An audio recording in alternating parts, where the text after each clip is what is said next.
Eduarda e eu vou falar um pouco hoje sobre tecidos vegetais. Então, nesses tecidos vegetais, né, eu vou explorar sobre a função de três importantes tecidos. Eu tenho o parênquima, o esclerênquima e o colênquima. Para começar, a gente vai falar sobre o parênquima, né? Esse parênquima é encontrado em todas as partes da planta. Tenho ali quais seriam as funções desse parênquima. O parênquima tem uma função de armazenamento de nutrientes e de água ali, e os produtos da fotossíntese. Ele vai estar preenchendo os espaços, né, e também regenerar os tecidos. Quais são os tipos de parênquima? Eu tenho um parênquima clorofiliano, e o de reserva, o aquático e o aerênquima. Cada tipo vai ter uma função específica. Eu tenho a sua estrutura celular, né? Como, por exemplo, né, as células parênquimas, que vão ser grandes, as paredes vão ser finas e os vacúolos vão estar em grande número. E qual seria a importância desse parênquima? O parênquima é muito importante, né, para o funcionamento da planta e vai desempenhar, né, funções que são essenciais para a vida das plantas. As características do parênquima.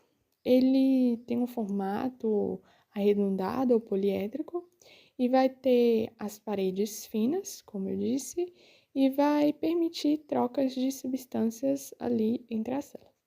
As suas características principais são células vivas na maturidade, as paredes finas, eu vou ter um vacúolo central e, além disso, vai exercer diversas funções. Os tipos específicos. Então, eu tenho o parênquima clorofiliano, que vai ter a presença de cloroplastos, que vai realizar a fotossíntese. Eu tenho até uma aula explicando sobre esses cloroplastos. Eu tenho o parênquima de reserva, que vai armazenar nutrientes como os lipídios. Eu tenho o parênquima aquático, que vai armazenar a água.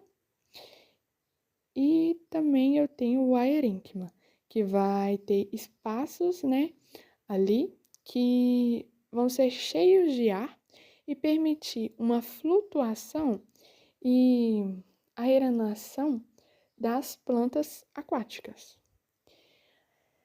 Podemos fazer algumas observações desse parênquima que ele vai variar de acordo com a função e localização do tecido da planta, na planta. Então, a sua estrutura ali vai variar dependendo da planta no qual eu estiver estudando, né, e falando.